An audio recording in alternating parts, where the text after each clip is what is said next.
A cloud strategy is a concise viewpoint on the role of cloud computing in the organization.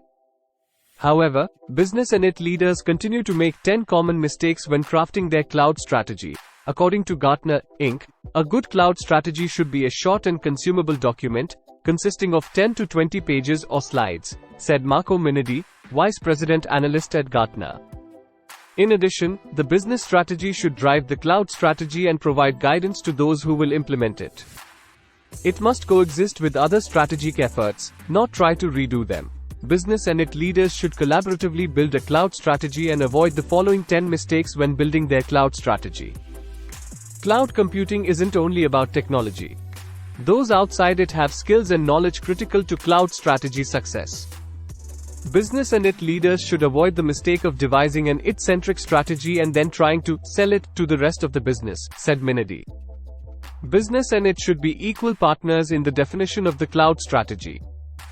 Devising an exit strategy from cloud providers is difficult, which is one of the reasons why many leaders don't create one. Many organizations believe they don't need an exit strategy because they don't expect to bring anything back from the cloud. However, an exit strategy is vital to the success of an organization's cloud strategy.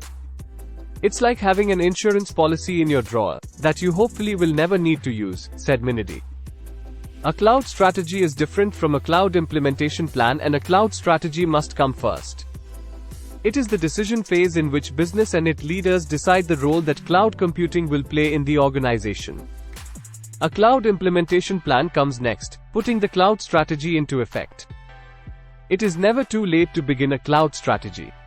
If organizations drive cloud adoption without a strategy, this will ultimately cause resistance from individuals who are not aligned on the strategy's key drivers and principles, said Minidi. As a result, this resistance will slow down cloud adoption and potentially jeopardize the entire cloud project. Many organizations assume that having a cloud strategy implies moving everything to the cloud. This approach deters many business and its leaders from devising a strategy because they think it means they'll be forced to start using cloud computing for everything, said Minidi. Organizations should keep an open mind and partner with a non-cloud technology expert, such as an enterprise architect, who can bring a broad viewpoint in the definition of your cloud strategy.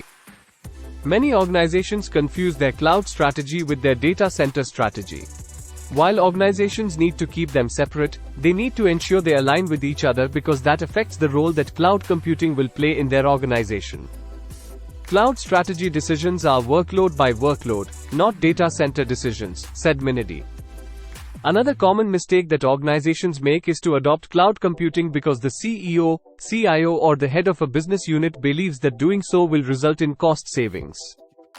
Gartner analysts recommend treating executive mandates as sponsorship to devise a cloud strategy and not as a cloud strategy in and of itself. The cloud strategy should also keep the connection to the business, ensuring that organizations know why workloads are moving and what the goal is. Organizations will likely use several different cloud services over time. As the use of cloud services could become increasingly broad and diverse, business and its leaders should devise a broad strategy by accommodating multiple types of scenarios, cloud services, vendors, and non-cloud environments. Outsourcing an organization's cloud strategy may sound attractive, but should not be done. It is far too important to outsource. Instead, Gartner analysts recommend that business and its leaders use third parties, even the cloud provider, for implementation. This can be a cost-effective way of procuring the scarce cloud skills their organization needs. A cloud-first approach means that if someone asks for an investment, the default place for them to build or place the new asset is in the public cloud. But cloud-first doesn't mean cloud only. If business and its leaders adopt a cloud-first principle, their strategy should work out the exceptions to the default choice that will make applications and elsewhere other than in the cloud, said Minidi. Like, comment, share. Thanks for watching. Subscribe to our channel.